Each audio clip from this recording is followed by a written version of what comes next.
Doctor ഇങ്ങനെ prescription എഴുതിക്കൊണ്ടിരിക്കുമ്പോൾ ഈ ഗുളിക ലുഹ്റിസ്കാരം കഴിഞ്ഞിട്ട് കഴിച്ചോളി എന്ന് പറയലോടുകൂടി മൂപ്പർ എന്തായാലും അപരൂപത്തിൽ നിസ്കരിക്കും.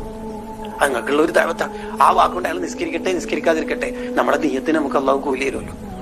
ഒരു എഞ്ചിനീയർക്ക് നടത്താൻ പറ്റുന്ന ദേവത എന്തൊക്കെയുണ്ട്? പ്ലാൻ ഇങ്ങനെ വരച്ചുകൊണ്ടിരിക്കുമ്പോ പ്രയർ ഹാള് ഉണ്ടാവുമായിരിക്കും അല്ലെ എന്നൊരു ചോദ്യം കൊണ്ട് ചിലപ്പോൾ ഒരു പ്രയർ ഹാൾ വരും. അത് ചിലപ്പോൾ വനിതാ ക്ലാസ്സിൽ ഉസ്താദ് നാവിട്ട് അടിച്ചിട്ടൊന്നും കാര്യമില്ല, ആകെ 10 സെന്റ് ഭൂമിയാണ് പ്രയർ ഹാൾ എന്നൊക്കെ പറഞ്ഞു. കണ്ടോ, ഒരു പാവപ്പെട്ട മനുഷ്യൻ ഇങ്ങനെ നടന്നു പോവാ. മുലിയാൽ ഖാരി തന്റെ കിതാബിൽ പറയുന്നുണ്ട്. അപ്പൊ ഒരു മണൽ കൂമ്പാരം കണ്ടപ്പോ മൂപ്പര് ചിന്തിച്ചു, ഈ മണൽ കൂമ്പാരം മുഴുവനും സ്വർണ്ണോ മറ്റോ ആയിട്ടുണ്ടെങ്കിൽ അതൊക്കെ വിറ്റ് പാവങ്ങൾക്കൊക്കെ ഫുഡ് കൊടുക്കാമായിരുന്നു അല്ലെ, എന്റെ അടുത്ത് ഒന്നും ഇല്ലാത്തോണ്ടല്ലേ. ആ കൂലി അയാളുടെ ഏടിൽ എഴുതിയിട്ടുണ്ട് എന്ന് ആ കാലത്തെ നബിക്ക് അള്ളാഹു വഹി അറിയിച്ചു കൊടുത്തത്ര. നീയത്ത് വളരെ പ്രധാനമാണ്. ഇതൊക്കെ വിശദീകരിച്ചുകൊണ്ട് ഇമാം റാസി റളിയല്ലാഹു പറയുന്നുണ്ട്, നീയത്തിന്റെ വിഷയം ശരിക്കും ശ്രദ്ധിക്കാത്ത ആൾക്കാരുടെ കാര്യം വളരെ കഷ്ടം തന്നെ, വളരെ കഷ്ടമാണ് സംഭവം. അവര് ചെയ്യുന്ന എല്ലാ കാര്യത്തെയും നീയത്ത് കൊണ്ട് ഇബാദത്താക്കി മാറ്റാൻ